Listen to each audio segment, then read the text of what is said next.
And last but not least in this division, we have the Washington Commanders.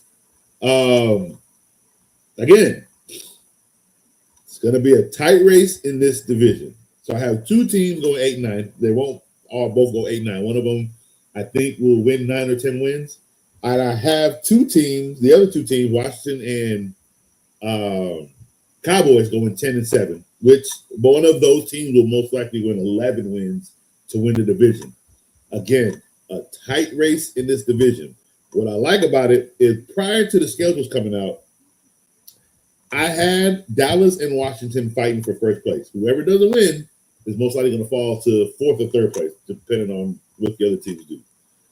But it's the fact is that coming in, not knowing what anything looked like, that was just my gut feeling, just looking at everything, how the season's ended on both teams, what they've done in the draft coming into this point, what they've done in free agency coming into this point. And prior to the schedule, I just said, I just feel like I have the Cowboys and the Commanders fighting for first place. I think Philly will not be in this dogfight, and I felt like the Giants could find their way and sneak into second place in the division. It could get them a playoff spot. It could not get them a playoff spot. That depends on what other teams in the NFC do. However, fighting for first place, I have Washington and I have the Cowboys. And based off their raw record of what I've come up with, I still think that dogfight is going to happen. As the same as the Cowboys, I have Washington going 10-7. Week 1 for Washington, they have a Philly game on the road is a loss. Week 2 on the road against the Cowboys is a loss. Week 3 at home against Seattle is a loss. So their first 3 games are probably going to be the toughest you could have. 2 divisional games, and then you play the Super Bowl champions.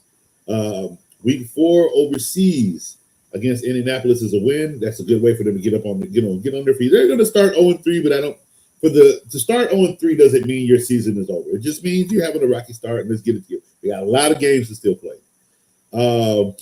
By week 6, I have them 3-3. That's a really good place for the Washington Commanders to be. Again, Indianapolis in week 4 is a win overseas. Week 5 at home against the Giants is a win. Week 6 Monday Night Football on the road against 49ers is a win. They do have to win that game against the 49ers. Week 7, bye week. Week 8, Sunday night against Philly at home is a win. Afternoon in week 9, at home against the Rams is a loss. Thursday night on the road against the Giants is a loss.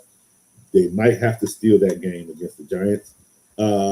Monday night, week 11 at home against Cincinnati is a loss. Week 12 on the road against Arizona is a win. Week 13 on the road against the Tennessee Titans is a win. Week 14 at home against Houston is a win. Week 15 at home against Atlanta is a win. Week 16 on the road against Minnesota is a win. Week 17 on the road against Jacksonville is a loss.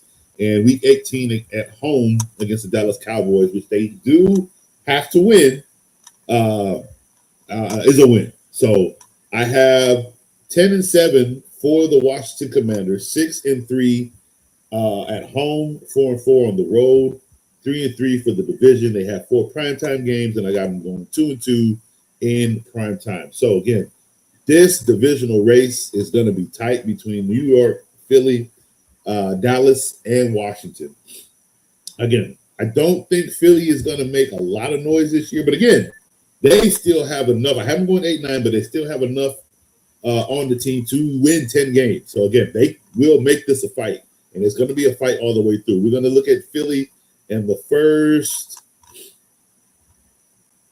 4 weeks, 2-2. I mean, that's not a bad place to be, because again, after that, they go on a 3-win. They go on a 3-game winning streak. What hurts Philly is if they do go those last 4 games and lose all 4. That's what's going to hurt Philly and drop them most likely to 3rd place, if not 4th place.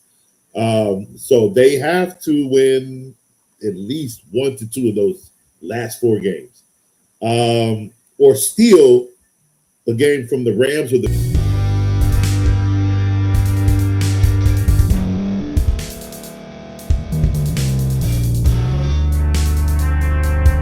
Thank you for staying to the end. If you're watching this on YouTube, please like this video, subscribe, and also hit that notification button so you can be notified next time we put out a video. If you're listening on any podcast platform, subscribe, and hit that notification button, y'all, so you can be notified we put out another podcast audio.